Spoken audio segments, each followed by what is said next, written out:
Hey, everybody, and welcome to the Seal Podcast, episode number 204 for the 15th of December, 2023. I'm your host, Fraser, and I'm joined on my left by Neil. Hello. And on my right by Dave. Hello. Are we all right, gentlemen? Bit sleepy. Yes, we're both just saying we've been napping, haven't we? Not together. Yeah, no. Who's a little spoon? Yeah, getting Christmassy. Oh, yeah? Yeah. Good. Yeah. Done all your shopping? No. I thought you said the other week you'd already done it all. Well, there's always stuff, isn't there, to get? It's always. I've been designated a Christmas stocking person. Should we just go back there? Hang on, did you or did you not say you'd done it all? Well, I've done all the main stuff. But yeah, no, like you need to get some stockings, stocking fillers. Well, when you get everything, you're just like, oh, I could just add a little bit more, right? It's always. I've got enough to get me by if it was an emergency and Christmas suddenly happened right now, but really I could do better. Yeah. I'm definitely in the I could do better category this year. Oh, yeah? Yeah. You're feeling guilty already. No, I'm not about that. I just feel a bit like can't be arsed with it this year. No? No one seems to be arsed with it, but they're all going to be moaning on Christmas Day if they don't get anything, so... Yes. I've got like 20 bags of coal. Like nice. I'll have some of them. Have you had a coal delivery then? I've had a coal delivery. Yes. They bring you like a skid of coal.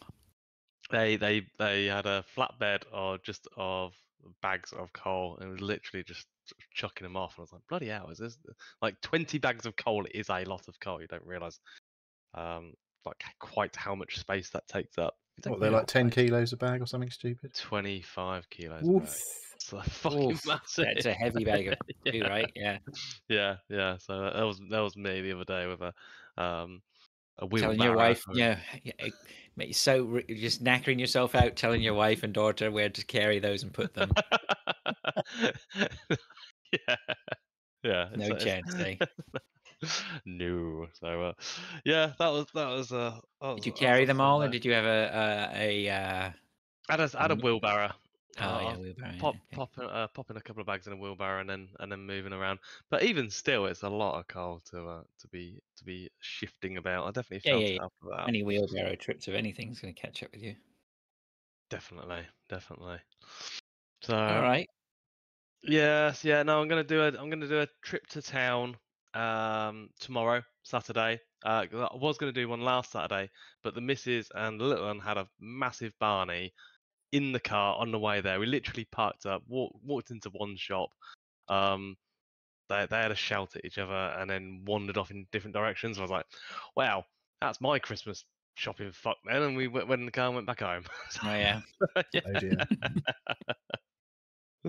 So yeah. No, I'll see if I'm going on my own tomorrow. Yes, this is the way. So yeah, no, they've made up since, but I'm just like, I don't have like that. We normally have like a day going to the shops, and we all kind of do our Christmas. Go to the fancy together. Christmas markets. Yeah, we do that. We do that. We have some food. Have we might have some bit of mulled wine or something. Yeah, something horrible. Yeah, like and a bratwurst or something. But yeah, no, yeah. I can't go to the German Christmas markets because I get shit faced within about half an hour of their beer. Can't resist it, eh? It's just like, that tastes really good. Yeah. I'll have another one of those, and then before you know it, can hardly walk. Yeah. And it's I went to the 11 o'clock in the morning. Yeah.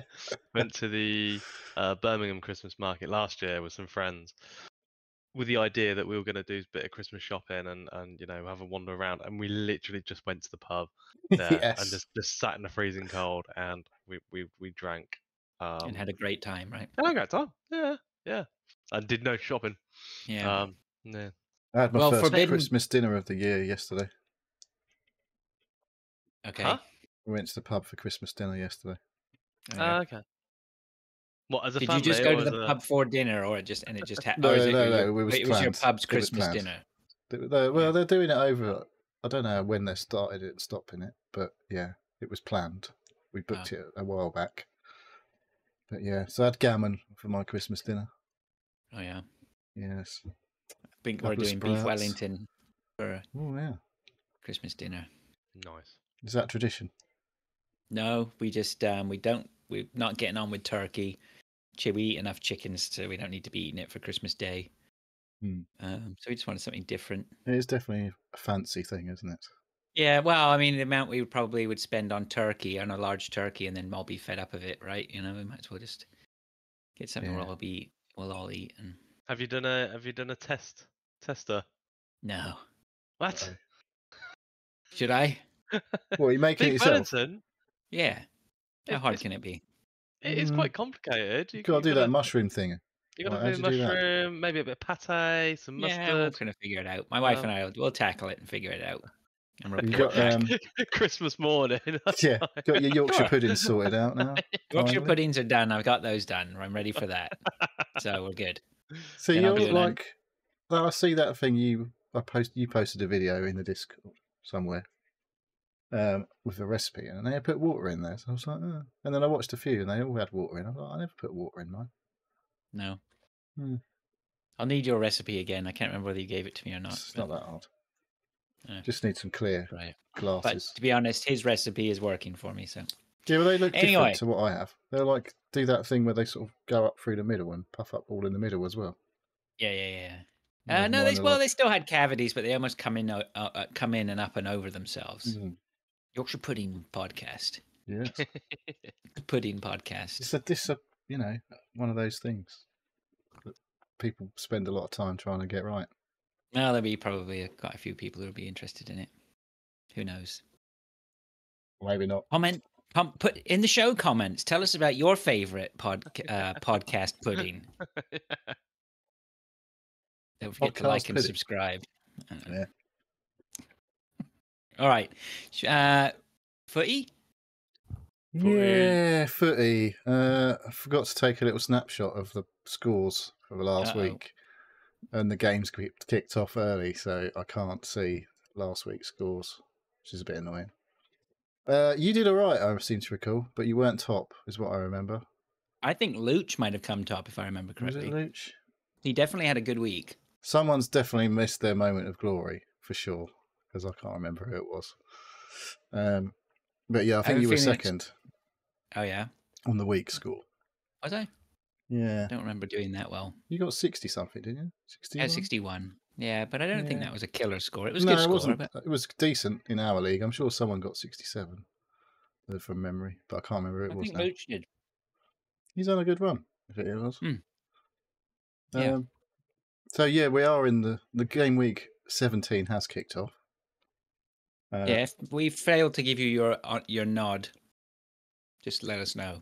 And no making it up either, Pilch.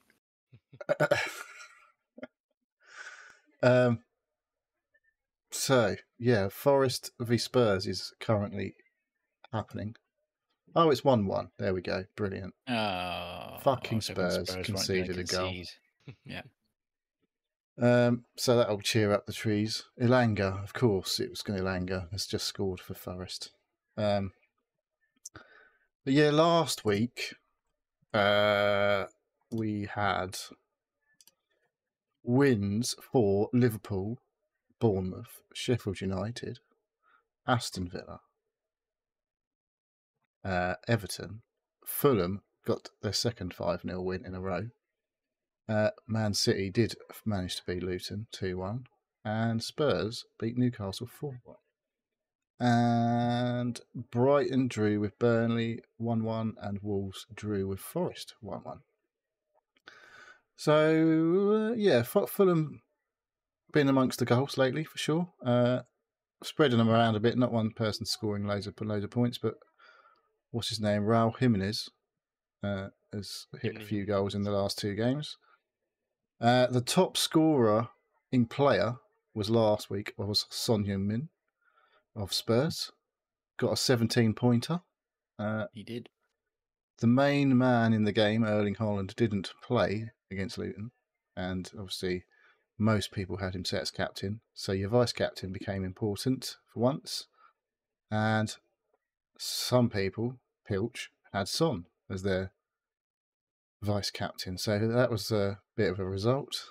He might have just captained him anyway, to be fair. I don't think he had him as vice captain. I had Salah as my vice captain. He did, excuse me, all right, got a few points. He did. But Sonny was the man to have if he did. What else do I normally do? You're right there, wakey wakey. Oh, fuck, I just woke up about 10 minutes, 15 minutes ago, or whatever it is. Right, the league. Adam's top again. He's on 957 now. I went back up to second, 945. Angelo is up to third. Don't know where. Benji. He's just crept up from somewhere. Yeah, 937. I tell you what, he's French. You gotta be careful. Oh. French Canadian or no, he's French. Oh. Zut alors. Mon Dieu. Our old friend Wise Old Elf dropped down to fourth on 936. Kinsit. Where are you? Look at me, Kinsit. I'm right there now. In fifth. Yeah. So we've got it's pretty tight. At the top, we've got down to Luis Estevez, 921 in seventh place, and then there's a bit of a gap there to Christian at 893. Dave, you had a bit of a stinker. I seem to recall. I remember that much last week. I done a few transfers. They didn't go very well, did they? No, didn't go very well at all. I played you in the head-to-head league last week, so thanks for that. I needed a win.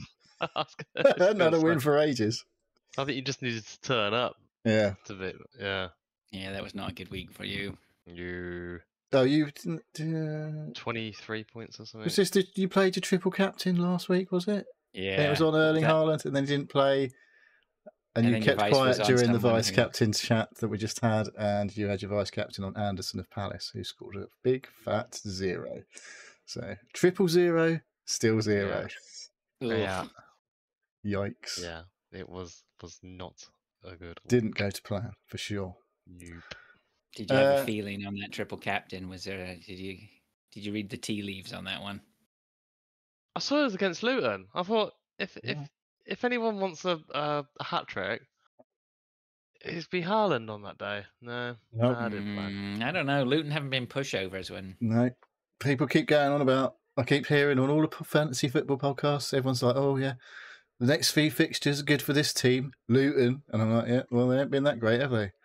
For the last few weeks, for the whoever's like banking on scoring a load of points against us." Hopefully continues this weekend because everyone's going, get all your Bournemouth players in, because they've been doing really well and they're up next for Luton. But it's away this time, so we might not do quite so well. I was saying that. I wouldn't take that personally. I mean, Bournemouth are on fire a little bit right now, aren't they? They're all right. Yeah, they've turned the corner.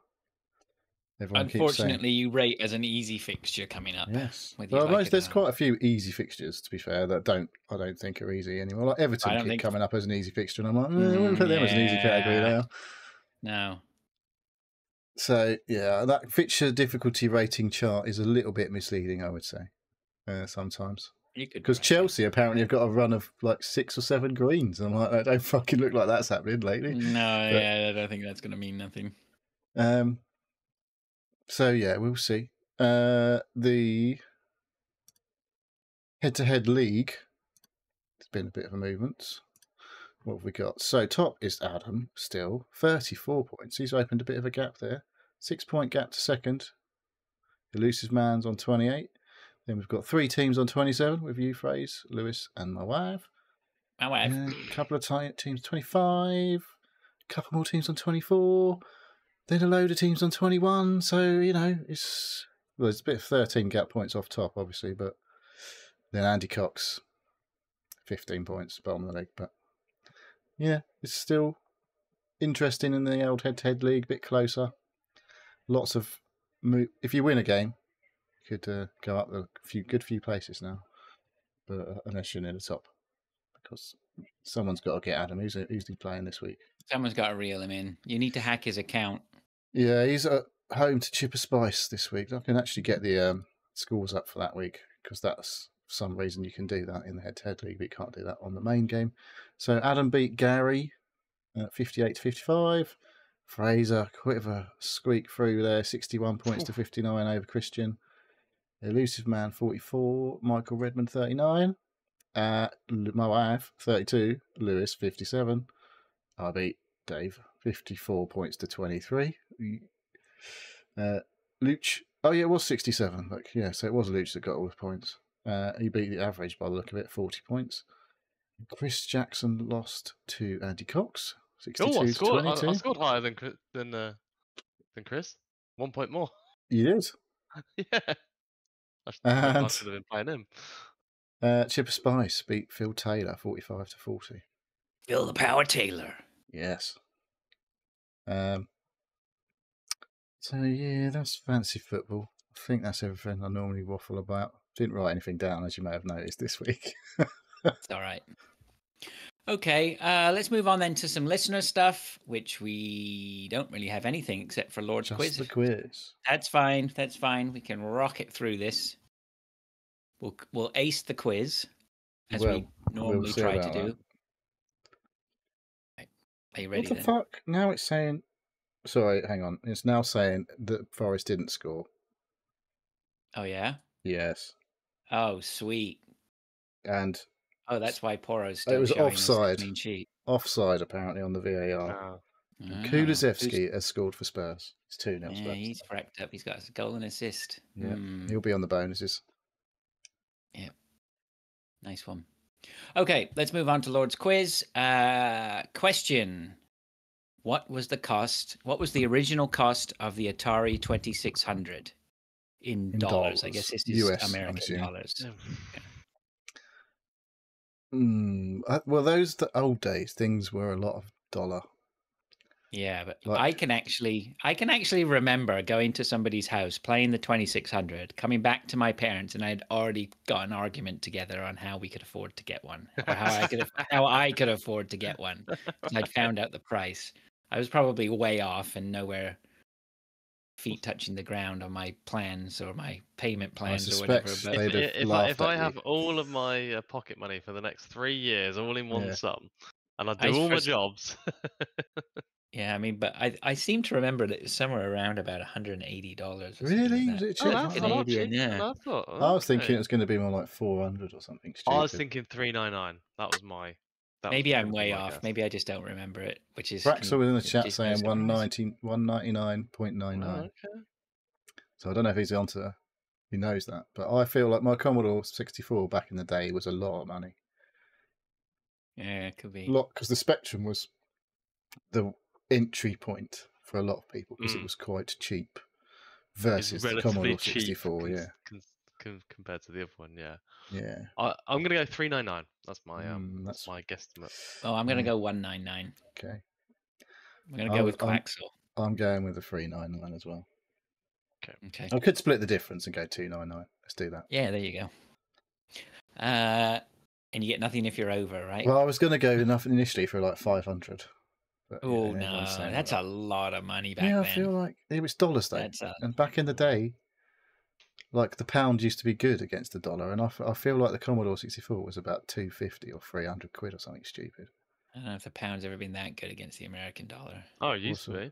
But it was 1.5 at one point in the early 2000s, early middle centuries. All right, question number 2. What color is the A button on a standard N64 controller? That's question 3. Oh, sorry, that's question 3. Beg your pardon. Question 2. How many Grand Theft Auto games have been released? Did we do this? Or did we do this about something else? It's got to be quite a few, right? Well, there was Chinatown Wars on a DS, was that? Something like that? Yeah, that's... Oh, shit. There was a couple on the DS, I think. So, well, we've got to go from 1. We've got to go 1 up to 5. Yeah. Well, we're up to 5 main ones, obviously. Well, no, there was about 3 or 4 in the 1 and 2 era because there was London. There was 1. GTA they're like the numbered ones. We've had 5 for sure. Oh, well, definitely, yeah. But then you got like things like Vice City and that was San Andreas. Isn't Vice City count as 4? No, because there was GTA 4. Yeah. So there's 2 more in there. Then Liberty City. 3. Yeah, Liberty City Stories. Yeah, but is that in a game or is that an expansion? Can't remember. it's a game. It's a separate game. Was it? Yeah. I say Like you can't count like the expansions for 4. I say games. 14. 14? Yeah. Wow. I was gonna say 10. I'll go 9. Okay. No consensus this week. No. What color is the A button on a standard N64 controller? Green. Green. I thought green. Yeah. All right. Well, we have consensus on one answer. It's probably wrong. It's either green or red, but I think green. Red. All right. Let's. Red's B, right? Who fucking knows? I didn't have an N64. We know. I did. Well, you should know. All right, that. then. Let's have some answers. Right. The original cost of the Atari 2600 in dollars was $199. Let's go. Come on, Quaxel. We're taking on the world. There have been 15 Grand Theft Auto games. Yay! You said I'm 14. closest. I said 14. You can't get that happy about getting it wrong. He got it less wrong than we Less did. than right. Thank you, Dave. The A button on a standard N64 controller is blue. No, is it? Apparently. Right, It's just Google. according to Lord, so hopefully it's Yeah, correct. go on then. Look that up. He has got a Let's- history, though, of getting things wrong. We'll override it. All right. Well, that's going to a judge's decision. He also says, "Good luck, I Merry." trust him. Oh, yeah. Good luck, Merry Christmas. He says. It was B. B was green. What? A was blue. What? Oh. Yeah. Did they have different colours on there, all of them? Said yellow was the The sort of D-pad one- sort of yeah. thing. It's No. not a D-pad. and Oh, then there's you green and blue. know what? I think I was thinking of a GameCube controller. Really? The big Wouldn't fat they have green kept button. the same colours? Yeah, I was thinking of the big fat green button on the GameCube controller. Well, I didn't have one of those either. So Oh dear. I don't Oh, recall them dear. having. Did they have colours on the SNES? I Or the probably still would have got that wrong. SNES? Yeah, if yeah, you were yeah, weird. yeah, definitely. They had SNES colors. Yeah, yeah. Yeah. Red, Sure. blue, yellow, and green, actually. Yeah. Like everyone has. All right. Okay. Thanks, Lord. He says, "Good luck, Merry Christmas," and to Thank you you, very mate. much. Thank you very much. Yes. Yeah. So, yeah, Yeah. I'll Go put, ahead. yeah, Game of the Year. Obviously, it's that time of the year, like the end of the year, that we. I think we do it like the last show of the year, did we? The last couple of years when we do our Maybe. games of the year. So we've got a Discord channel for people to put players in if they would like to. So it's open Cool. on the Discord. I Our haven't game of put the any- year, Yeah, we usually do a Let's top 5. the top 5, and we don't care if it came out this year or not. No, yours whatever your own. top 5 that you've played this year, not necessarily that came out this year. If it came out this year, all the better. But Yeah. you've Just played a looking in game and this now year? there's stuff from last year. I was like, what? Yeah. How have people put in yeah, the I stuff just already? hid the Discord channel for like Oh. not 11 months or whatever because I don't really want to be putting it out there all year long. But No. Cool. Yeah. So just pop in there, give us your submissions. If you don't want to go into the Discord, send some submissions to sealpodcast@gmail.com. Yep. All right. Okay. Let's move on to what we've been doing. Anybody want to start? Should I tell you my squirrel escapades? Go on, yes, I'm I saw you intrigued. putting a squirrel. Yeah. So every year in the back, I put Christmas lights up and I string them up around the back fence. And every year the squirrels come in. And I was they going to chew say, I them. seem to recall this has been a thing before. Probably. They've done it again. I came Uh-oh. out the other day. I was absolutely convinced. So before I used to run them on top of the fence. And I think that my reasoning that I stopped doing that was because they would sit on top of the fence and just sit there and chew away. Right. So then I started hanging them on the side of the fence. But still, I went out there the other day, all the lights were off. I'm like, you fucking. And I went in and they've upped their game. So my strand of lights has 3 wires running. and they'd cut all 3 wires because Wow. the whole thing had just basically fallen, right? So they'd cut all 3 wires, but one of the wires they'd cut a section out to make my life even harder. What the fuck?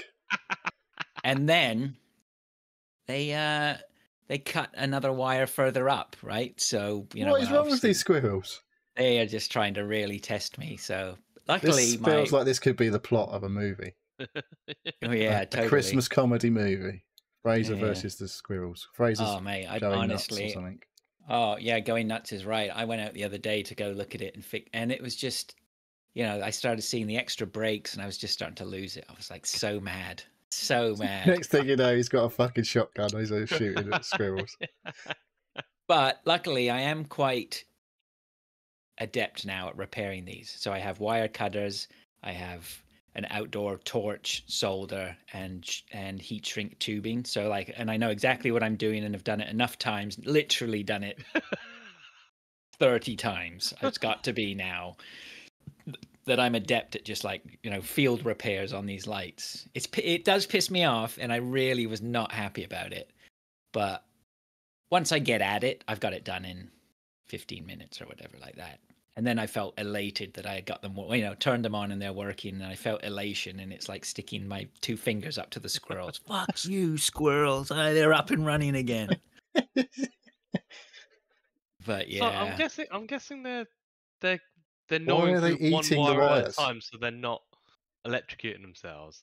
They can't. If they choose they're both on low. at the same Well, time. I don't know. It's DC voltage probably, isn't it? But it's not DC. It's AC. It's 115-volt AC. But and they may get a shock from it. But once they cut one wire, really, then that's pretty much it. They can just chew through the other ones. But they just don't. Pile of dead squirrels on the floor. No, they just don't. They honestly, I don't know why. I'm sure some of them must get a shock, right? And just jump. Maybe that's why they're doing it. Maybe they like it. Like, whoa, that's great. I've never felt so alive. They must there's two. I was reading up on it because it's not just happening here. It happens a lot, and so squirrels have I think we've talked about this before. Squirrels have constantly growing teeth, right?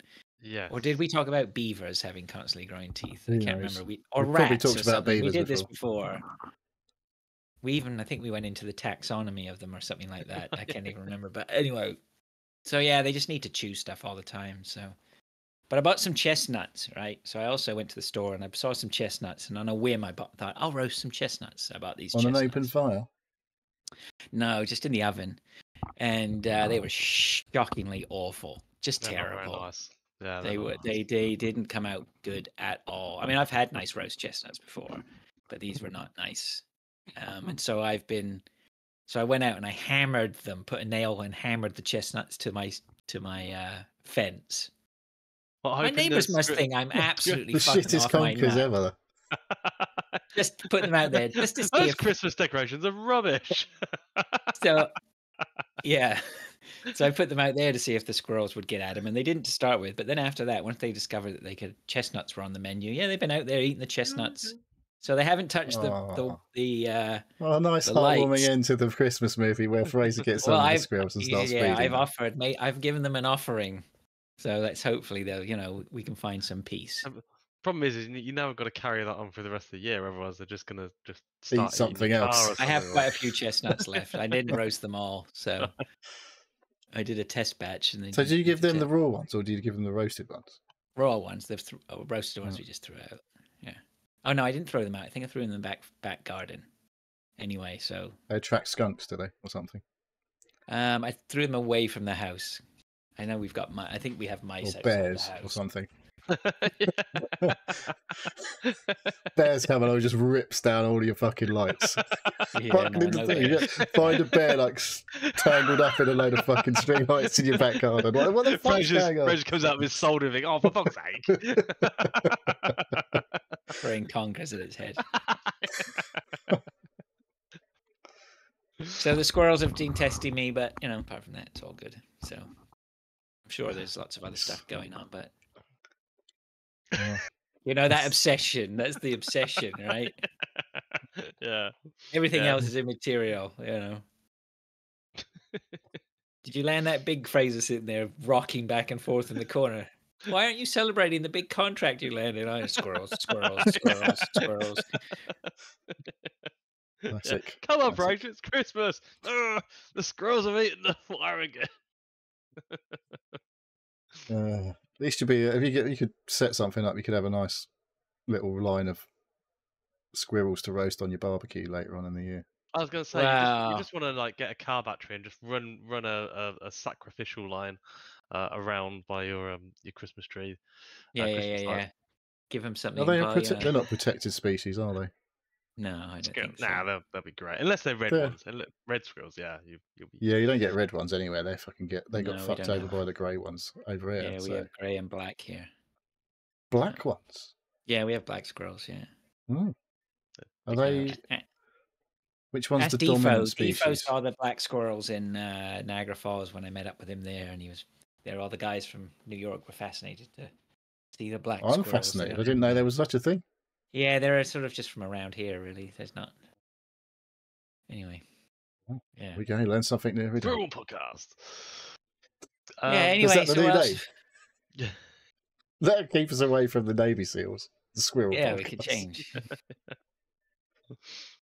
All right, who's next? I went to the pub on Monday because it was a friend's birthday and me and the missus got really drunk on Monday, Nice. and it's wrecked the whole week. Oh, we yeah. we cannot do drinking on a weekday anymore at all.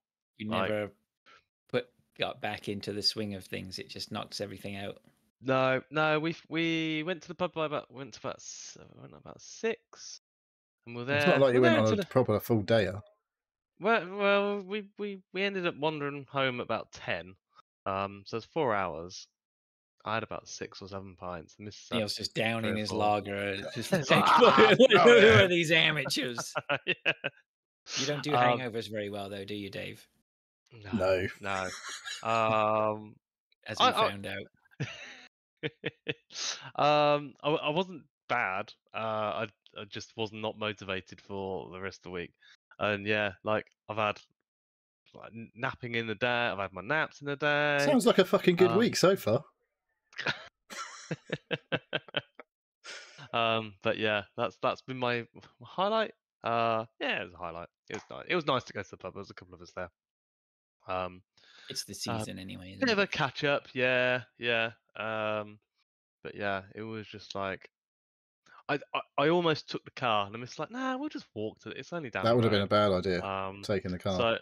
So at least I would have like just had soft drinks, because Would if you I though? do take a car, I have one, and then yeah. But the missus Would was like, you've got you'd have left the car there, and then we'd have to go down. Yeah. Exactly. That'd have been even worse. Yeah. Having to go and get the car the next day is always bad. Yeah. So no, that was it.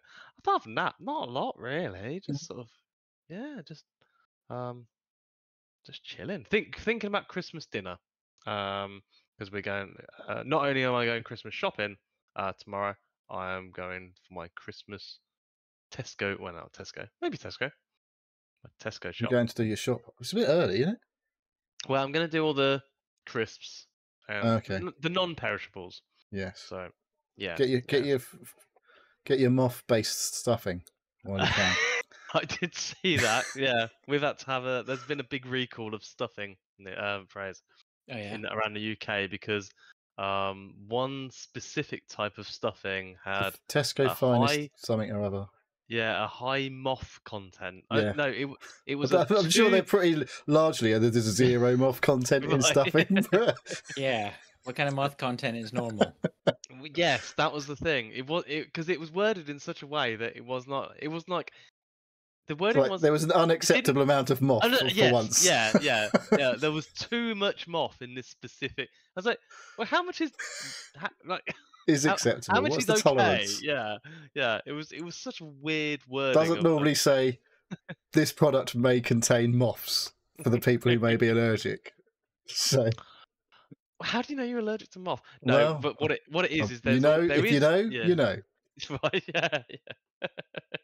Didn't you have a product recall, Neil? Yes. Apparently, there's another Tesco product recall. Tesco beans and sausage, which is a bit of a bummer because I bought 4 tins of the fucking things the other day. We're a fan. Beans with the sausages in them. Yeah, beans with sausages in. You know, like the Heinz ones. I haven't. No, right. Oh my god, that's Okay. Dave levels. We of don't food. have Heinz ones because they've got weird sausages in, right? I don't know if I'd want any. I don't even on think you can call them sausages. They're just cylindrical pieces of something. Whereas the sausages in Tesco's ones actually look like little cocktail sausages that were recognisable as a sausage with a sausage skin on and stuff like that. But apparently there may be some 2.5 centimetre rubber balls in these beans and sausages because they're used as part of the manufacturing process. I was like, what the fucking hell do you use them for? I don't really know. So yeah, if you've got some Tesco beans and sausage, you might want to check that. Well, if you've opened the tin already, that you didn't eat some 2.5 centimetre rubber balls. I'm not sure that's going to be too great for your digestion. But I think you'd spot that. That's quite a lot bigger than a bean. Yeah, but they don't want any sausage. Yeah, but it's liability, isn't it? Oh yeah, you wouldn't want it. You'd be like, "What the fuck is that?" In my beans and sausage. Well, if you saw one. It's the kind of thing that you would give to a kid. Yeah. So you know what they're like. Yeah, they'd be like there again, and this thing bouncing around inside their mouth. How many sausages per can do you get, Neil? Do you have to divide them up? There's usually an even number. Oh, okay. If there's an odd number, it's 8. The daddy get the extra one. Yeah, obviously. Daddy tax. Whoever gets there first generally gets the extra one if there is an extra one. But yeah, I find I don't buy Heinz beans either anymore because there's too much juice in them fuckers now. I think they've reduced the bean content. It's the same size tin, obviously, but you get more juice than beans. Yeah, so since they've got rid of the salt. We're a Branston bean family. The Tesco beans and sausage, All right. Good so there you go, beans chat. That wasn't on my Anything list. else, Dave? That wasn't on my list. Sorry, Dave. Dave got taken by bean chat. Anything else? I've got a thing. A little update for you. A Windows 11 update for you. Go on then. The update is I'm back on Windows 10. Oh, really? Yeah. Because of the glowing praise that I was giving it last week. A couple of times. That nearly converted me. Yes, well, good job you didn't. Well, you might be all right, but I was having, I turned my computer on once and it was like, I pressed the button to turn my computer on and it was like, what? Nothing happened. That's weird.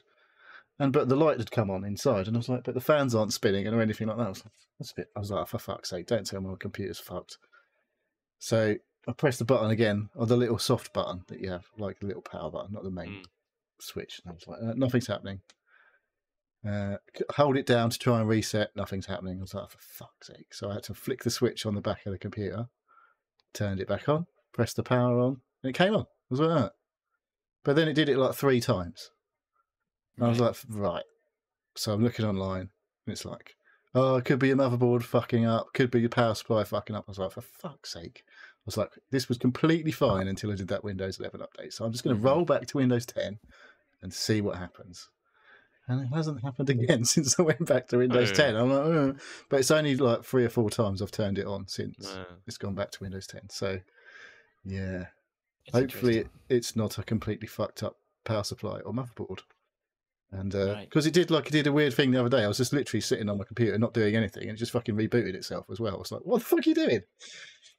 I was like, yeah, so roll back to Windows 10. Maybe there's something fucked up while I did my update. But I was just like, let's see if it still is okay. If it's okay for a good couple of weeks on Windows 10 again, I'm like, right, well, it looks like I won't be going up to Windows 11 because that fucked my computer up weirdly. In a weird way. It was like I couldn't find anything about it, like specific to Windows 11. But I was like, that's a bit weird. So I was like, why the fuck would the updating the OS do something so weird to like my booting cycle on my PC? But apparently, so far, who knows? It's back to normal. So I don't know. Maybe it was. How was the rolling it back? Straightforward? Yeah, apart from when it first did a boot, it's like restarting now or whatever. Does all that fucking spinny like circle shit like it does. It just came up like I tapped in my pin to open my computer and it was just like a black screen. No taskbars or anything. I was like, okay, it looks like this is fucked up.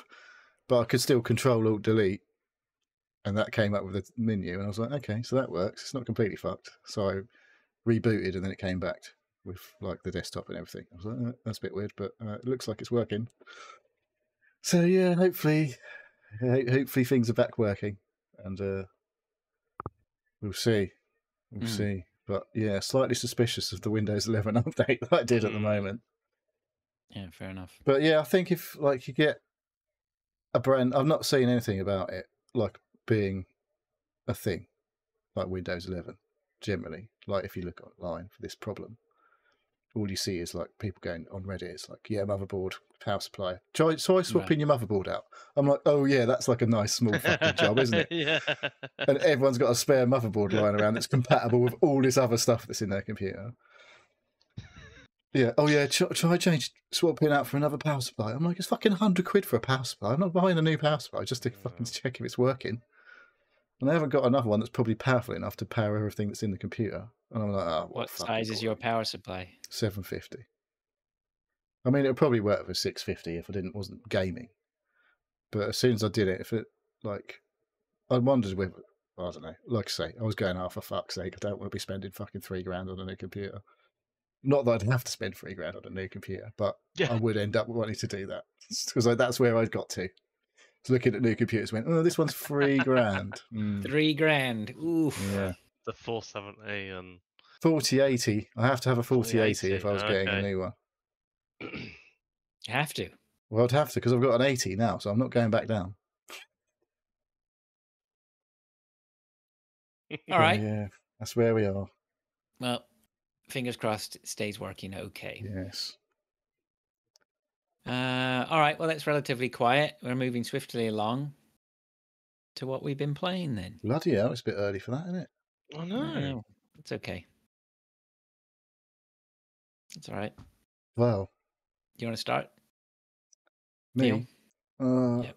Sorry, I'm looking at you, but Dave, you guys don't know who I'm looking at. Yeah. Okay. I've not played many games. In fact, largely I've played one game all week. I can't really talk about that too much. Why? Because it's all fucking spoilers if you talk about it, and I don't think I don't really want. I can talk a little bit, but be vague. But it's a story game, so I play and play. It's going to be a quick show, then, isn't it? Yeah, Alan Wake 2 is the game I've been playing a week. Have you been enjoying it? I have been very much enjoying it, and I think it was Baron was in the chat last week about saying this because I said something about how they overlay like real video in the game and while you're playing and stuff like that. And he said, oh, what they do later on in the game, some real batshit stuff happens with it. And I'm like, okay, that's cool. And I played a scene, the like of which I've never seen in a game before. I was like, what the fuck? This is mental and also amazingly awesome at the very same time. So I've never played anything like it. Everyone who's played the game to a certain point will know what I'm talking about. But it's the mixing of the real video with you playing the game and doing things at the same time was pretty amazing. So yeah, that one thing just put the game right up high on the list of things. Like, this is fucking well good, well stupid, well funny, well good. So yeah, and like I say, I've never seen anything like it done in a video game. But I don't think you could do it in any other medium, obviously. Oh, what are you doing, Fraser? So what?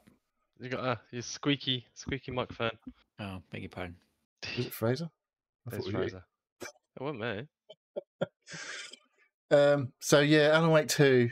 It's fucking creepy as fuck. I'm playing on PC. Okay. It's available through the Epic Game Store only, and at the moment, on his 80. He's playing it on his 80. Yeah. If you've got a 40 series card, it's supposed to be very good. It's like it's running. It looks great on mine. I mean, I say it's 3080, which is expensive at the time. But if you've got a 4080, it'll be even better, or a 4070 probably, because it does some magic with adding extra frames in and all that sort of nonsense.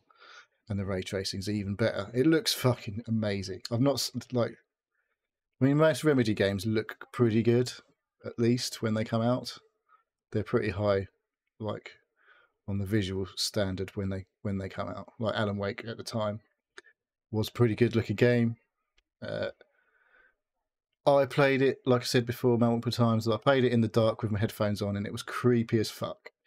The first one, really atmospheric. The sound design and all that stuff really got an atmosphere going. It wasn't the best game that came out that year or whatever, probably, but it definitely, if you're into like horror and stuff or scary games, I thought Alan Wake, the first one, was very good. And Alan Wake 2 is much more scary than the first one. There's fucking loads of jump scares and stuff like that, which haven't let up so far. And every time they fucking get me, I'm like, you fuckers. Nice. But yeah, so it's so good. Like, and you can buy it for literally about 20 quid at the moment on the PC. Oh, yeah. Because it's 20% off on Epic for the holiday sale that they're having, and they're doing a 33% coupon. It's only 40 quid in the first place on PC, whereas it's 50 or 60 on consoles. I think it's 50. So yeah, you can pick it up for like 20 quid on Epic at the moment. Tempting. Yeah. It's. Well, I mean, honestly, it's so good. If you like a little if like a Resident Evil type game or something like that. But there's a lot more story in this game. Like there's a lot of story. Good day to you. But no, it's not. It doesn't. I don't know. I'm not sure you'd like it, but did you like the first one? I can't remember if we talked about. No, you like Resident Evil though. But you do like Resident Evil. Look, if a friend of mine is sitting in front of me telling me how great a game is, I'm going to start going, I should buy that. Now, if I take a step back away from you and put all the reasoning, where it should be, didn't like Alan Wake the first time, has a history of playing almost every game this year, not liking it straight away. It's not, Well, you can't kill other real people in it. That's so far, at least. So kill people. But yeah, it's very good. Really great. I'd like to play it, if it's going to come to Game Pass. Well, it won't come to Game Pass. No, it's published by Epic, so obviously they're funding it, I think, because I don't think it's critically acclaimed, much like all of the Remedy games, very much critically acclaimed, but not necessarily financial successes. They don't sell enough of their games, so people should buy this game because it's fucking really good. And it's right up there in all of the Game of the Year conversations that I've been hearing, all of the podcasts and all that sort of stuff. And it's with reason, because it's fucking good, basically. And it's not it's similar to Resident Evil in it's a third person over the shoulder game, and you shoot zombies in inverted commas, and stuff like that. But you have a torch, which does things. So. But the torch stuff, the flashlight, what you want to call it, is much better than the first game. I feel like I've always got loads of fucking batteries and all that sort of shit. I feel like I've definitely run out of ammo a couple of times, and it's like, oh fuck. But I've managed to get through still somehow. I can't remember. I've definitely literally had no ammo, but then it will just be like. I've just done a boss fight, basically. And there's little crates around the arena that you fucking can pick up ammo and stuff like that. So it doesn't let you get completely screwed over. And I feel like if you still run out of ammo, the ammo then respawns in the crates. So you can't, it's forgiving in a way. But it's like you're on edge, but you're not going to be completely fucked when you're in those sort of scenarios. So, yeah. I'm on the not story mode, the one up the normal, whatever it is. You can play it, drop it down to story, and just I don't really know what that sort of experience is like. You'll get all the jump scares, but you won't have to. It'll be really easy to kill everything, I assume. Yeah. But yeah, it's got a little dodge mechanic, because the things. They call them Taken, which is confusing for me because I played loads of Destiny, and the Taken is a sort of species in that game. Yeah. I'm just looking at Destiny 2 actually now. Yeah. For it. Yeah, Destiny 2. There's on the freebie on the Epic at the moment, all the old stuff. But yeah, we're not talking about that game. So Alan Wake 2 is rapidly climbing up my best games of the year, best games I've played this year. And How many hours have you put in so far? I don't know. It doesn't tell you on there, does it? Quite a few. But I don't know how much I've got left. But there's like the one thing that happens in that game, I was just like, this is fucking bonkers. I've never seen anything like it, and it was brilliant, absolutely brilliant. So that all that one scene alone, that 10 minutes, was like, this is fucking great. But like big fucking grin on my face, and yeah, it was good, real good. Okay. So 20 quid. Can't grumble at that, mate. Right. Looks amazing as well. Like the when your player model looks just fucking so good, and all of the characters, like Sam Lake's in it, obviously, because he's in all of the games. I don't know. I've never heard him actually speak. I don't think. I know I can do if I want to, but he's got the same like gravelly voice that he has in all the other games. I think. That's right. Who is he? He's the guy. He's the Remedy guy. Oh. He's Max Payne. Oh, okay. But he's obviously, and he's. Oh, Sam Lake's the guy's name. Sam Lake is. I don't know if that's his real name, but that's the guy from Remedy, the real person who's like the auteur, if you like, the Hideo Kojima guy type person for Remedy. Right. Yeah. So like, I was just playing this game, and I would find myself asking myself, how the fuck do you come up with this in the first place? It's so fucking mental. So yeah, I question people's like sanity when you're playing something. Yeah. How you even come up with this in the first place? All right. So yeah, Alan Wake 2 then. I guess get on it. Check it get out. on it. Okay, Dave, do you want to? Yeah, I'll talk about some of my stuff. So I've been playing Factorio for the last couple of weeks. I don't know why. I sort of picked it up and went, I need to complete this again. And when I say complete, I mean just launch the rocket, which is like it says it's complete. It's not complete, but that's roll credits, is it? That's like you have now completed. Press here to continue. So I was like, I'm not pressing here to continue. I'm taking a screenshot, showing everybody that I've completed the game, and I've uninstalled it. Because it's just a nice small game that literally takes about 30 seconds to install it. Yeah, it's not massive. How many times have you sent this rocket up?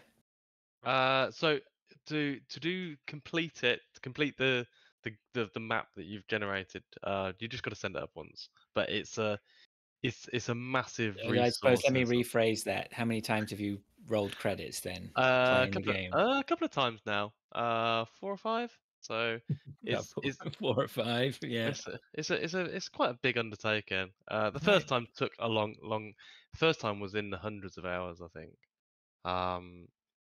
At like 110 hours, I think it took me to do it. But this time it was 65 hours to get my rocket up. So yeah, it was quite an accomplishment. It's one of those games. It's for me these days. Hey. So yeah, happy with that, and I put that game to bed. But now I've seen there's an update to Dyson Sphere project. Oh, I saw that. I was saying that the other week. Yes, the thing is they've introduced enemies, but I don't actually like enemies in games like this, so it might not actually be. I might not be actually care about that. But also Satisfactory's had a big update as well. They've updated their graphics engine. So to Unreal 5, I think it is. Well, not graphics engine, just engine. And there's been a load of updates. They're on update 8 now. So it's not a full release. Still just early access then? Still early access. That's crazy. Yeah, they're on 0.8 at the moment, or 0.8.3, I think, if I remember correctly. So yeah, that's one of the only games I've bought on Epic. I've got shed loads of games that I own. I've got like pages and pages and pages of games that I own on Epic just because they've been free. The freebies. Yeah, I've got. Hang on a second. Oh, how many is that? Oh God, going down the list. Does it give me a number? It doesn't give me a number. God. 297 Holy moly. games I own on Epic. I've bought one, and that was Satisfactory. Are you just you're relentlessly just buying every week, are you? Yeah. It's Clicking. I have it on my Start startup. buying. So free. Yeah. I mean, Click to own. So I've yeah, definitely missed a few recently because I'm like, that looks shit. I'm not fucking playing that. yeah, I just Yeah. stopped. I mean, I was definitely getting up into the hundreds, and I was like, I just don't need this. There's no point. I'm not. No. But yeah, I just saying Satisfactory. I might install again because I've had another big update. So yeah, that was it. Factorio has been put to bed again for another year. And I will see what else I get sucked into randomly. I'll talk about the game. I played a bit on Saturday and Sunday. I tried to get Fraser into it. Remnant 2. Yes. Yeah. I played a Yeah. bit of this. Have we talked about this or not? So I don't think we've talked about it. I think I said I'd started it, and that's all I got. okay, Yeah. so I'd started it. I've put in 10, 12 hours now of it. Getting quite into it. Really enjoy it. Did try and play with Fraser, but we couldn't get our games to synchronize correctly. I couldn't join Fraser's game, and Fraser couldn't join ours. I don't know Have if you that was got to get to a point where that becomes possible? Yeah. So Yeah. I went off and I did all the tutorial, basically the opening sort of an opening section to get you to a hub world. Once you're at the hub world, then it sort of like lets you now, or does it? I think you have to do a little bit more. I can't remember. Yeah, you have to touch. I had to a big get to red the. rock. I had to touch the red rock. Yeah. Oh, I haven't touched the red rock. I don't think. But we're both just there, right? Okay, join games. Nothing happened. It's so frustrating. Yeah. So we're trying that for 5 minutes, and a bit longer actually. We're trying for about half hour. We're like, sort this off. And then I went off to have some lunch, and you were playing The Hunt. I thought, I'll jump in. I haven't played Hunt for ages. And I probably had the best game I've ever played of The Hunt with Fraser and Gary. Was it Gary? Probably Defo, yeah. I think. Defo, yeah. Yes. And yeah, it was great. I really enjoyed it. Jumped in. Obviously, those two, I didn't think how many hours they've put in now, but like 1800. That's crazy.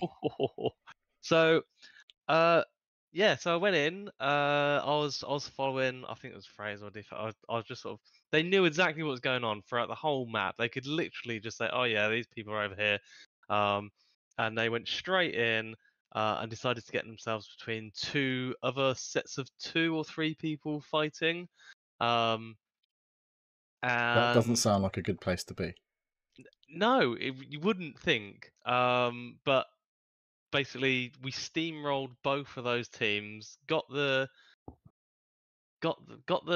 tokens, ran off and killed a big boss again. Yeah, we went down to the crematorium, didn't we? Yeah, and then another team tried to. Oh no, wasn't it the same team came back? Was it? Because we'd been fighting. Yeah, we'd left one of them alive. That's right. Yeah. But we were down for health chunks, so we said, well, we better go banish the other boss to get our health chunks back. Yeah. So we did that, and then they came down for revenge. He obviously got his buddy up or something and came down for revenge. That's it. And then me and Gary run off, and Fraser was like, "Oh, I'll just stay behind and kill them." And me and Gary were like, "But you've got one of these tokens. They're gonna see you." I forgot I had the bounty. And you forgot it. But you're like, "Oh yeah, no, I've killed them now." I was like, "Oh, okay." Well, actually, it worked in my favor because if they'd been scanning for the lightning, you guys still would have been in the same direction, so they probably wouldn't have pinpointed I was sitting in the bush. Like, yeah, maybe. But at the end of it, it was like we had 6 kills between us. I think I killed 2 of them, which was good. And yeah, it took a bit longer than normal. Like the missus was a bit pissed off with me because she was like, "Dinner's gonna be ready in half." I was like, it's gonna be a quick game." No, sometimes when they're sometimes you just gotta ask for forgiveness, right? When the game's going well. Yeah. It's easier to ask for forgiveness than to ask for permission. Yes. So yeah, that was. I think we were in there for about 45 minutes to an hour on that one. But it was really good. It reminded me of why Hunt is good and it's great as a team game. Yeah. Especially with people that know exactly what they're doing as well. Right. Sort of. Yeah, it's fun. Although you Sort of. needed, We like to pretend that we do. yeah, you did run us directly into one of those spaghetti monster things that is Yeah, in yeah, the yeah, yeah. Oh in the yeah. thing. So There's always room for error. I mean, what was it? I think Gary blew himself. I've definitely blown myself up with dynamite recently. I think Gary blew himself Gary up did with that this dynamite morning. yesterday. Yeah, because we played this morning. We did, yeah. did Those are you? good games Yeah. too. They're really good games, weren't they? Yeah, I actually fucking killed someone twice. It was great, which is unheard of for me. But there's new stuff. We can talk about Hunt yeah. because there's a new things are happening in Hunt. Oh, I haven't played it since the new thing. I did see the Yeah. big updates happened. On The on tide of Twine. desolation is upon us. What does Yeah, that It's so just the new brought event. new gameplay things, and they've tweaked unlocks and multiple other things that have been around for ages. But there's new traits for your hunter. They do this thing every time there's an event. There's like pacts that you can pledge to, isn't that's basically been a thing Yeah. for every event It's that's come ongoing on. now. So there's now this event, Tides of Desolation, which is around for 60 odd days. 60 days left or something now. So 2 months pretty much to go through. And they've brought in this Shadow Leap trait, which is one that you find in the game, isn't it? You only find you can pledge to it. So it's right. You only need to get one pledge point and you can go buy it. Yeah, so you have to like dismantle some fucking weird shrine things, and you get so many of these points, and then you go to a wagon or a boat, and there's these things where you can pledge to a pact. There's 3 pacts, and they all offer different traits depending on which one you go for. And one of the pacts has this Shadow Leap trait. Or is that right? Is that only for certain pacts? Yeah. It's for the grounded pact, right? So this trait is a bit game breaking potentially, because you have this thing, the dark side, where you go in, you hold your hands up, you can't shoot anyone, but you can see certain things in the environment, like the clues. You can see where there's a clue off, and it will just like a blue blob floating around. But this, if you look at a zombie or a meathead, a big fucking thing, in Darksight, you teleport to them and explode them when you get there. And it costs you a little bit of health. Repeat. Yeah, it costs you a little bit of health every time you do it, doesn't it? Yeah. But if you have this trait called Ghoul, you regenerate health every time you damage an enemy, or like a zombie or something. So I don't quite know they must have thought about that. There must be a slight trade-off in terms. It can't be just like, oh yeah, you're basically invincible. You just keep teleporting. I think it's overpowered. That's for sure. Yeah, but it's quite amusing. But it's amusing. Like so to put it. So we were talking about it, weren't we? You know, is it good? And I suppose as a solo player, if you need to get out of trouble quickly, you can teleport. You can look in Darksight, see if there's somewhere you can teleport. Like say you're pinned down somewhere, and you're like, it's curtains. You teleport out of there. Now, as we were saying, you might not know what you're teleporting to if you're underground. You could teleport straight to an immolator, which will explode and burn you.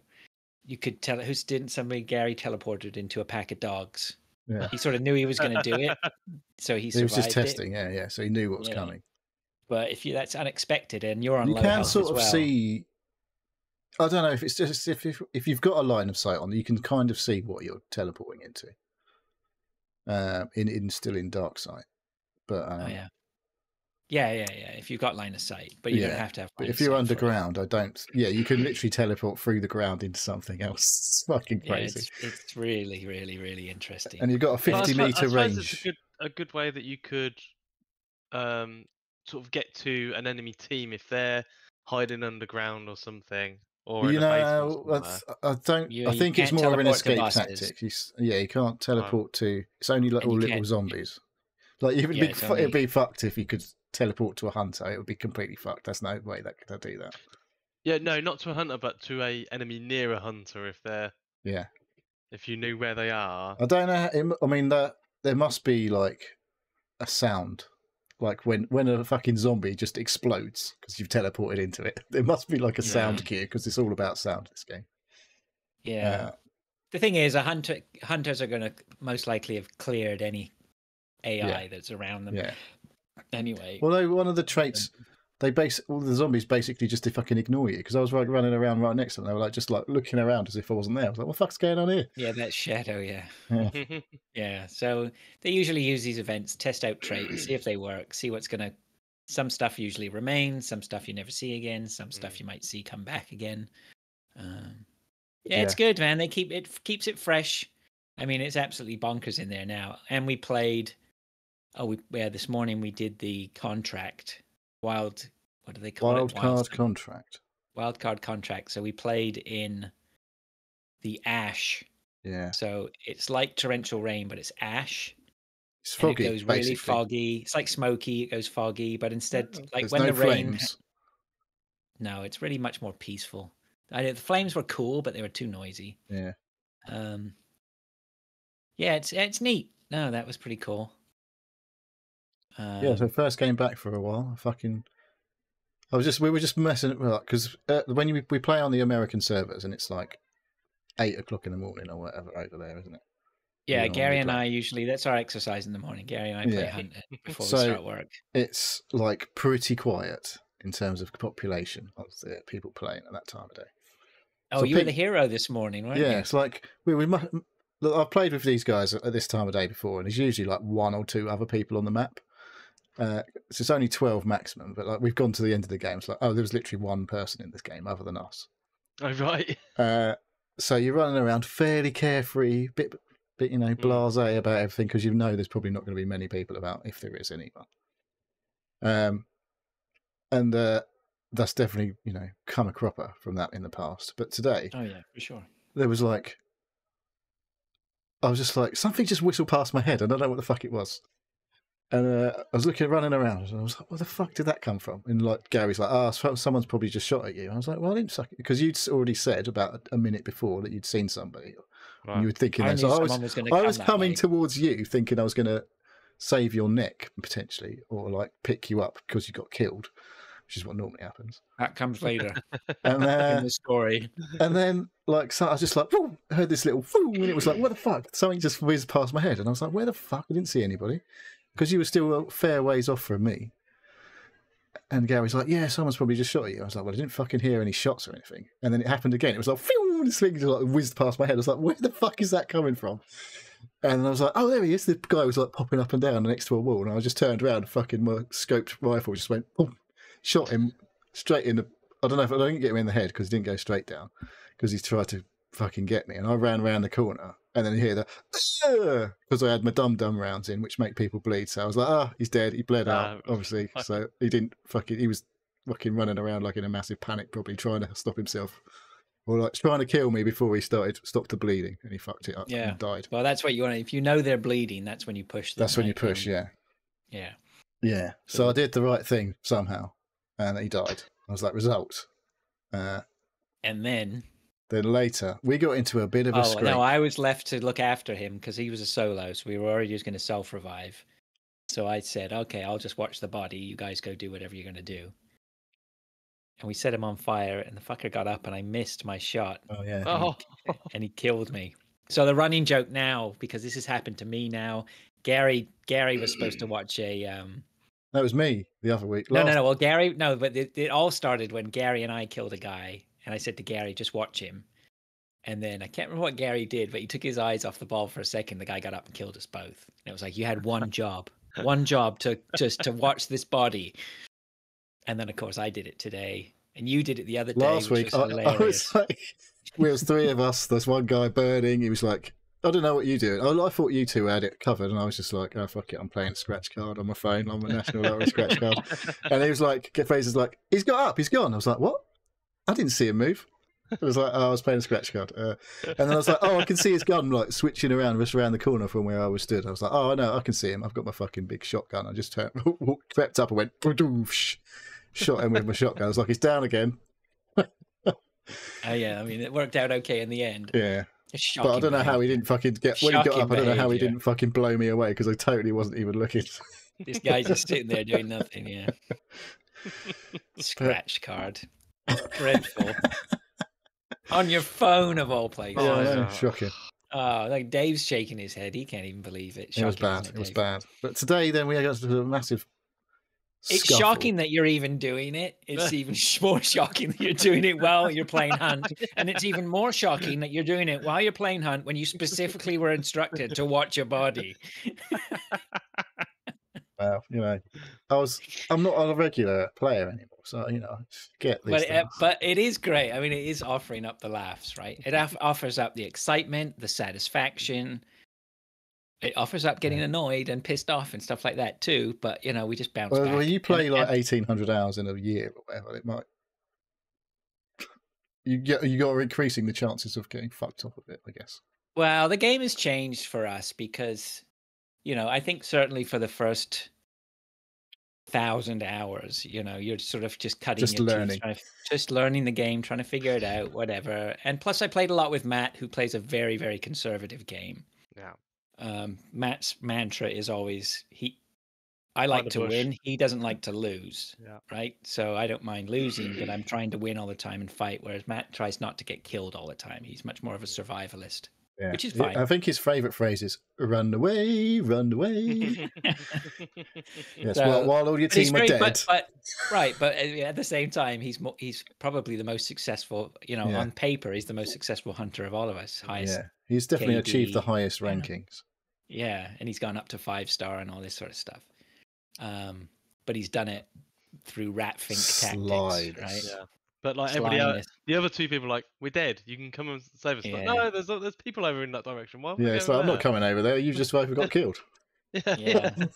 But I think as well, sort of, we just started to get a little bit jaded by that, and not only that, Gary started playing a lot more, so he was there a lot, and he's on the same time zone as me, so we've sort of eased into like much more of an aggro. Like, we haven't got much time. Let's play now and play hard, right? Yeah. And just get on with it. Yeah, I'm and not most into people are bush camping for half an hour when I've only got. I haven't got time to bush camp. That's the problem, right? Yeah, you just don't have the time to play those. Sometimes you do. Sometimes, you know, never say never. But yeah, aggro is fun. It really. I think it all started. There was an event on, and it was like the event that encouraged the aggro. And I think since then you've always been like on the front foot. Yeah, you've been out for a fight, not. Well, I think there's a I think there's a tipping point though as well, where you just you know, I think it happened with PUBG as well. There's a tipping point when you suddenly are playing enough that you get a confidence to take the fights, right? You know, I think the thing you have is situational awareness. As you played a lot of it, it's like that thing. Like I said, I've just got a bit lucky, really. I fucking hit a good shot, took a lot of damage off this guy, and I was like, I know I've got that. It was like an instinct thing. I don't know. I haven't played for ages. I don't even think. Like, the guy's bleeding, obviously. I've hit him with like dum-dum rounds. He's bleeding. And I just ran around to try and finish him off. I would have done that anyway, even if I hadn't. But I probably would have fucking suffered if he wasn't bleeding. Because he wouldn't have that panic of like, shit, I'm bleeding, fucking got to try and kill this guy and not die. Whereas I'd have just probably run to go around the corner and he shotgun me in the face in another game. That happens many times. Yeah. But, or like, I remember definitely crouching in a corner, shooting my crap revolver at some guy jumping around with a big sword. And I was like, how can I not kill this guy? And he just fucking comes up to me and goes, one hit and fucking kills you with a sword. You're like, bollocks. I just literally unloaded about 7 rounds and I missed every single one of them. As they say, hunt giveth, hunt taketh away. Yes. But yeah. Yeah. Good fun. All right, I think that's enough hunt. Do you want to... Oh, you've done all your games then, I've done all my games, yeah. All right. Well, I'll talk about... So, actually, do you want to do your game, Neil, and then I'll finish off? I've played a demo of a game that is also very good. I'm probably going to end up buying it unless it comes to Game Pass, because I know a couple of their others have come to Game Pass in the past. This game is Shadow Gambit: The Cursed Crew, which is a stealth tactics game, bit like old school, like Commandos. If you can remember that from back in the day, where you like in Commandos and you were like sneaking around as a commando in like I think it was World War II scenario, and there's like you've got to infiltrate enemy bases and whatever. You click on an enemy with the right mouse button, and it shows you their cone of vision, and it's sweeping around, and they're walking around, and all that sort of stuff. And you've got to sneak around and hide in the bushes and all that sort of stuff. Well, this is the same game, but you're a undead pirate. Okay. And the graphics are obviously a lot better than they were back in the day. It looks very nice. And I've literally played 80 minutes of the demo, which is the first. It's basically the start of the game. And yeah, so you've got what makes this more fun, I think, is you've got some cool abilities, which are sort of supernatural in nature, because you can, like, you know, the blink in Dishonored.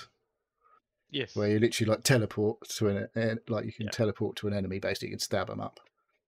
Yeah, you've got that basically in this. Like, you literally you creep around and then you can like teleport the last sort of 10 meters into someone's like behind them and just like stab them quietly, and then hide the body or chuck it off a wall or whatever into the sea and all that sort of stuff. Oh, cool.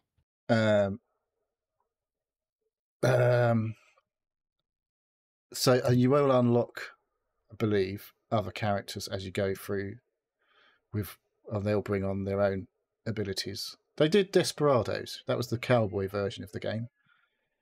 And they did Shadow Tactics, which was like a sort of samurai kind of. Oh, I want to say I played that. No, I don't think I did play that. No. Can't remember who they're called, but they basically said this is their last game and they're done and they're fucking finished, not making video games anymore. Really? This is like, yeah, they've made a load of these sort of games, and I think they've obviously done okay. But yeah, they've shut the studio of their own free will, kind of thing. Not like I don't know. I think it wasn't. It's a lot of stress and work to get video games done, and sometimes you don't get the financial rewards that I guess that you need to keep going. Absolutely not. It's tough out there. Yeah, I was talking.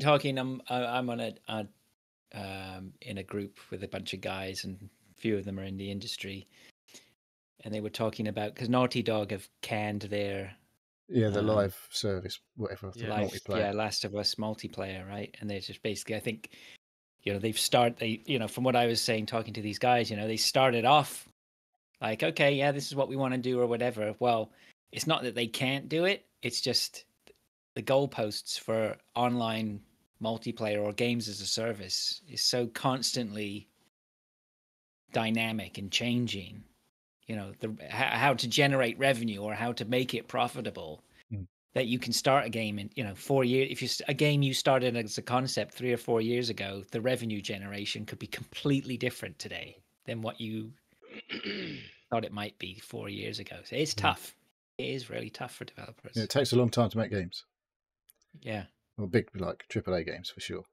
You can knock out an indie game in a week or two, I suppose. I'm joking. Yeah. You can't. But it's the ongoing servicing, right? The games as a service servicing. You can't not have a team on it all the time. And yeah, it's constant outgoings, and so you need to, like running the servers and all that sort of stuff costs money, electricity, all that shit.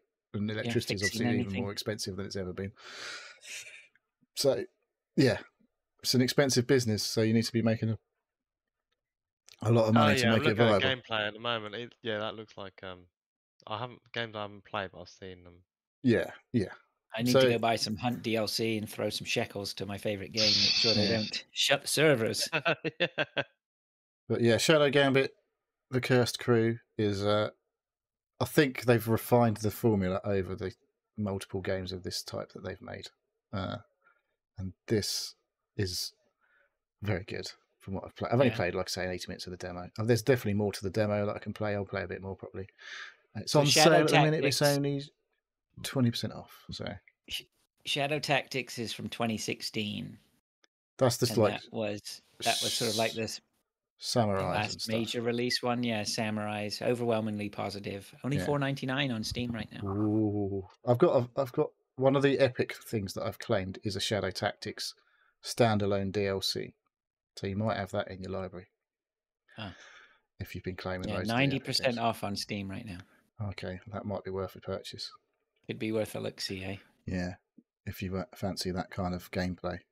But I'm assuming there's some pretty cool stuff you can do. I don't know if you have ninjas and stuff, but yeah, that's a cool kind of era of like definitely.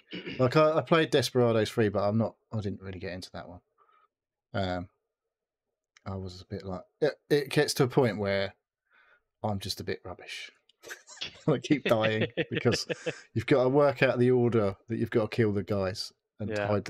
What I did think was cool in this from when I was playing it is obviously like the guards or whatever, they go on a rotation potentially, and you've got to fucking nail the guy when he's not being spotted he's not in cover of someone else and all that sort of stuff.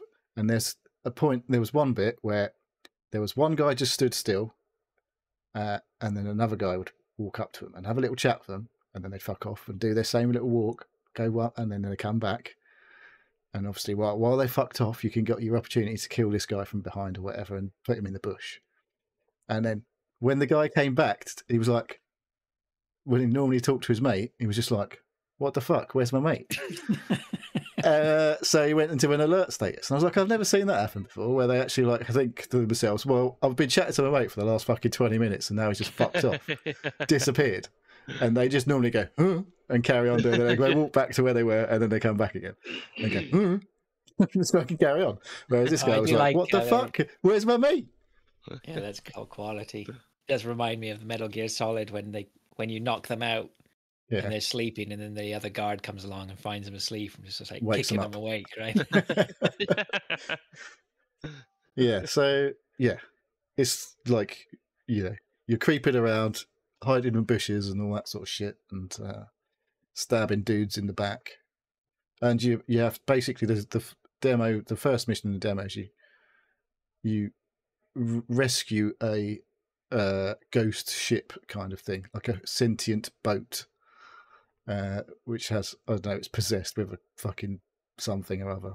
And that was I can't remember. It's got a name. Can't remember what it's called. But yeah, it's a cool game so far anyway. And I think, like I say, they've refined the game over multiple other games. And I think like this is an overwhelmingly positive as well on the Steam. Right. So it's worth checking out if you're into that kind of thing. I just Spurs 1-2-0. Yes. Just Petropora's on 2 points bonus. Yeah. All right. Okay, then finally on the only thing that's left then is for me I did pick up Zelda again. I think it was Saturday. And I put in a whole day on Saturday. I think I had plans to get online and see people, and I just hid. And I was just playing Zelda. It's quite easy to hide when you're on a Switch. Yeah, well, it was good. And it's funny, I sort of, cemented.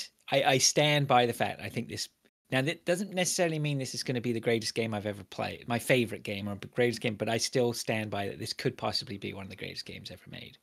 This one, Giant Bomb's game of the year. Tears of the Kingdom, because a lot of people have like got recency bias when it comes to games of the year. So this came out a while ago. I can see the end game. I can go to I'm pretty sure I can go and fight Ganon now, or I think I'm close to the end game and fight the. Have you got the Master Sword? Ganon or whatever. No, I haven't actually. Right. Well, so I've heard spoilers about that, so that's supposed to. You need to do that because it sounds very cool. Okay. Well, yeah. I mean, so I think I want to do that. I mean, it's been mentioned, and I did see the Master Sword briefly in a cutscene, but I wasn't really paying attention, so I don't know where it is or how I'm going to find it. But I should go look for it. But I sat down with the intention to finish the game. I think that's what I said, right? I'm going to go get it done. I'm telling you now, anyone who hasn't finished the game, don't listen to the Giant Bomb Game of the Year episode because it will spoil everything about Zelda Tears of the Kingdom. Yeah. So. It was just, if I say it does my head in, it does my head in a fantastically great way. I was like I was like, right, let's just go do this. And I called up my map and I was like, right, where do I need to go? And then I was like, well, I have 2 major sections here I haven't even uncovered on the map yet. Best go and do that. I'll then. go. I'll best go do that. Right. 1 day later, I'm like, nowhere near. I went down. I can't even remember what happened, how it happened. I think I just came to a well or something like that. And I was like, oh, I'll just go down the well. Like you And do. I ended up in the cave system. And I must have been in there for like 6 hours, just like wandering around trying to find my way around. And it was just bonkers good. Like someone had given me a completely new game to play. Like, because it's all dark, you can't see anything, you don't know what's going on. And it was just so cool exploring and just trying to survive down there. And I didn't even know where I was going or why I was doing. I think there was something on my map. It was, I mean, 2 hours. I think there was one point, like just for an hour, I was trekking in one direction to try and make progress. And I pull up my map and I made minimal progress, right? And at some points, I ended up going backwards on myself. It's just tremendous. And then there was another point where I stopped. There was nothing around me, and I stopped and I was looking at. I can't remember what I was doing, like checking my phone or something like that. And I looked back up at the screen, and there's a forest of trees, and one of the trees is just wiggling. I'm like, what the fuck? Did I just see that? And it's like, that tree just wiggled, and I'm like, okay, I'll just walk over to the tree. Tree gets out of the ground, starts fucking having a fight with me or whatever like that. I'm like, holy shit, it's amazing. Right. And then not only that, I ended up just having a laugh trying to figure out how many ways to kill this tree. Like there were some things that worked on it, some things that don't. I mean, I have an inventory of, I don't know, say 80 things, 100 things, whatever, from everything from bomb flowers to fire pods or whatever they might be, just tons of things to play around with for making concoctions, for attaching stuff to your weapons. It's just the possibilities are endless, and that doesn't even get into the crafting side of things, right? It's So what are you using? You got all of the abilities, yeah? You get them all quite early. I think I've got all the abilities, so I've done all those things that there's basically like typically like most of the Zelda things, there's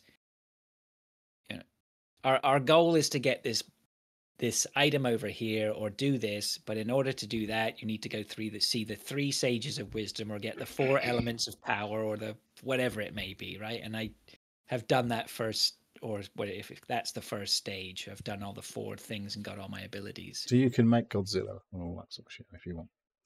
I haven't seen anything like that. I still have not seen what people have been doing. I haven't watched anything like that for ages. For me to go into this game, I have managed to keep absolute everything off my radar. I've never watched a video on YouTube. I've never done anything. So the whole game is still opens itself up to me all the time with possibilities. You're just like, there's almost nothing you can't do. You just have to figure, all you got to do is figure out a way to do it, right? So it might not be, there's something that's way over there. I'm like, I need to get to that. How the hell do I get to that? Like, oh, okay, I know what I'll do. I'll grab that from over here and I'll attach this to this, and then I'll send it up, and then that'll take me up there, and then I'll glide down here, or I'll do this, or I can teleport up through this. It's just amazing, just absolutely mind-bogglingly great. So yeah, the weapons, I'm having such a lot of people don't like the weapon degradation, but I think the weapon degradation, you with the new abilities, aren't you kind of able to sort of get around it somehow a bit? Can you, every time you can upgrade your weapon, you can repair your weapons like quite easily? You can every time you upgrade weapons. it, does it not like then basically get it back to new as well? I don't quite understand, because a lot of the weapons are cursed, but I haven't found a way to uncurse them. So I'm like, well, can I make these better? I don't know. I'm not sure. So what does cursed mean then? It's useless. No, they're still good and they still have damage, but well. probably not as durable. But it doesn't matter. Like it hurts you. It's still going to hurt somebody if you. No, it doesn't hurt you them. though. No. No. But the thing is, you're going to pick up that rusty sword. Rusty swords become quite valuable, right? Because you have the weapon degradation, so your weapons do get damaged and break, but so it forces you to try all these things, because when you pick up a rusty sword, you're not going to use the rusty sword on its own. You are going to fuse that rusty sword with something else. So monster parts, right? There's some monsters you kill and you get a horn or a claw off this big monster. Your sword might have a base damage of 8, but that claw will, once you fuse it, adds another base damage, adds another 24 or 36 to it, right? There's some things that really do beef up. So you can, so I have a sword that was probably a base damage of 20 something. Then I fused something else onto it. Now it's got a base damage of 48.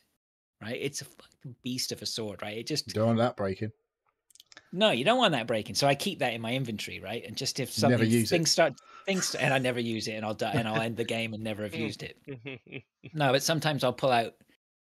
So I'll pick up rusty swords, then I'll attach maybe a boulder to it or something, and clonk everything, right? And then they drop something else, and you pick that up and fuse something else and clonk them, and they break. And once you suddenly realize that you can just burn through weapons. Because throwing weapons is really good. That does a lot of damage to people, which is great if the bad guys are dropping weapons all over the place, and it's just free ammo. But all this weapon degradation encourages you to try all these different things, right? So I fused. What did I fuse the other day? I fused something to a sword. It was massive. This thing that was fused to the sword, right? And it just totally impractical. Totally impractical, but a boulder. Fun. Oh, I fused a lizard tail to a spear.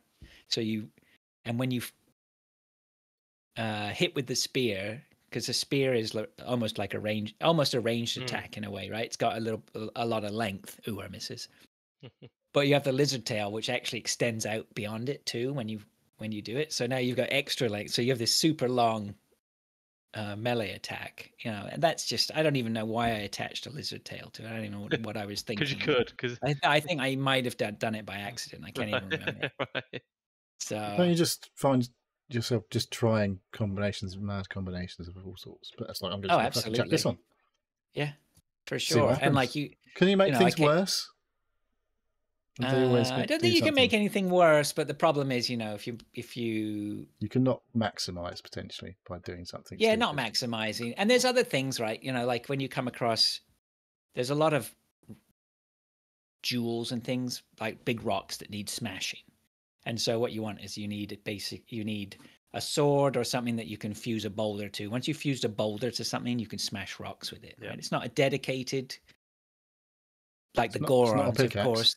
The Gorons have the real good equipment, right, for bashing rocks. But you could make your own in the field by fusing a rock to a sword. But they don't last. And the other thing, of course, I at one point I decided to go. I think was this down. I can't remember what it was, down in the depths of wherever it was. Anyway, I ended up in an area that was super hot. Right, of course, every weapon that I had that was made out of remotely made of any wood just burned up. Right, as soon as you take it out, it burns up. So it's constantly evolving wherever you go, and it's just brilliant. Yep. Probably never play. So I got a little bit burned out on it after a day or two, but I'll just keep going back to it. You could be playing that forever and not finish it. Yeah, I mean the way it's going, why not, right? It was just so entertaining. I really enjoyed that day playing that. It was a lot of fun. Baron asked if you'll be seeking out all 1,000 Korak seeds. No. 1,000. No, I didn't do it in. No, I'm not a completionist on these. Breath of the Wild there's just too much. I had a guidebook as well, and I still. It just becomes a bit boring. If you're seeking out. Yeah, that I just don't. I could see that maybe in a past life, if I had nothing better to do, I would maybe if you didn't consider have about 1 billion other games that you could be playing at the same time. Well, certainly billions of hours that need to go into other games. Yeah. And I can give you. So that's Tears of the Kingdom. Hopefully I'll be back to that at some point. I've moved my Switch upstairs, so I think it's in a good spot now for me to put some hours back on it. Thinking about it, tempted, but not done it. No. And then Gotta my be an Super OLED. Mario Wonder, I'm fifth. I'm fifth in the queue now. Ooh. So, Okay. but I've only gone up 4 spaces since last week. Well, 4 So I spaces, might not, you'll be number 1 if you go up 4 spaces in a week. I may squeak it this week if I get a nice boost of copies back in, but might not make it for Christmas. We'll see. Fingers crossed, people. When does the library close?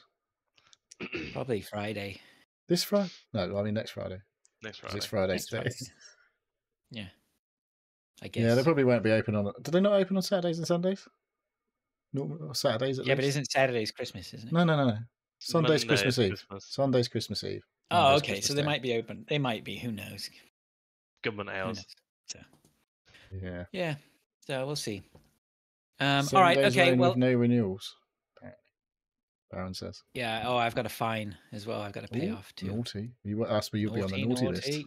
Yes. Oh, I have to Be renew like, my oh, card. you were next in line, but we just realised you owe us 15 quid or whatever. Yeah. So They also sent me a message saying. Yeah, that won't be very good. back to the back of the queue. Good. All right. Well, that's me done. I think that's all of us done. So. Yes. I played a load of I'm coffee actually- golf. Oh yeah, that's on. played I didn't quite a realize lot you of the guys were tournament still mode. playing a lot. Yeah, Yeah. still playing. Yeah. Oh, that's Yeah. good. All right. Still Played a load continuing. of the tournament mode the other day, like the multiplayer. I'm Oh, still did ya? not convinced it's real multiplayer because it gets to 5 seconds every time and goes ding. Here's a game. I'm like literally every fucking time. I feel like sometimes you might be playing real people, but otherwise it's like I'm not making you wait because otherwise you'll fuck off. So here's an AI. Yeah. Maybe I don't know. That's just me thinking. Is it really? Is it really multiplayer? Because some people are just like ding, ding, ding, ding. They're playing shots immediately. I'm like, how do you know where to go that quick? Yeah. Right. And what they have had is they keep adding new, like courses. There's like we've had like the desert course with different type of trees that you can land on top of. Then Yes, they've had like a that one. links type course. Like there's lighthouses, so obviously near the sea, there's loads of water and it's a bit different aesthetic. And there's different things in the course from the original Okay. courses that come on. And then there's like a medieval castle looking one that's just appeared over in Fancy. the last couple of days, which you have to be a bit more wary about where you land the ball and stuff because it might ping you off into the fucking water or whatever. Okay. Yeah, it's like stone edges and stuff like that. So Right. things- So I did play the map that had like soft edges, not the 45 degrees. For all the changes in elevation. So that was a bit weird. yeah, I was still trying to put the ball up an elevation. It's just like I had about 3 goes and no, I need to chip it up. yeah. There's definitely like there's little pyramids in the sort of sandy areas that you have to like chip, but you have to.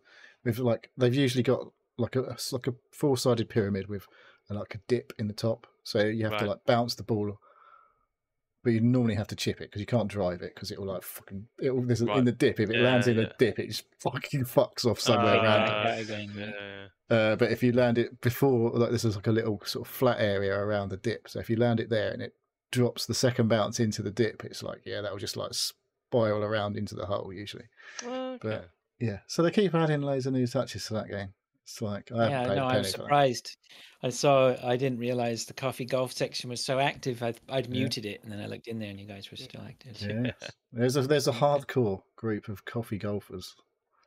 There certainly is. Yeah. Good. All right. Well, look, sorry guys. I'd love to chat more, but as you two are aware that I've had plans, and so You're off not out. that it matters. Actually, no, there is no hurry. I'm not. I gotta get ready though. We are off out. Yeah, we're going for dinner. So Nice. Have a nice dinner. maybe I'm squeezing a hunt game before we go. Yes. You've had a shower. Just got to put some clothes on. There we go. Maybe even not above all of that. Is it cold over all right. there at the minute? Nah, it's not. It's been mild Oh. and sunny today. So it's been very nice.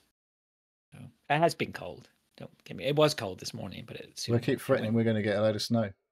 3 days of Oh, snow. keep bloody. No, I don't listen to What that do they anymore. know?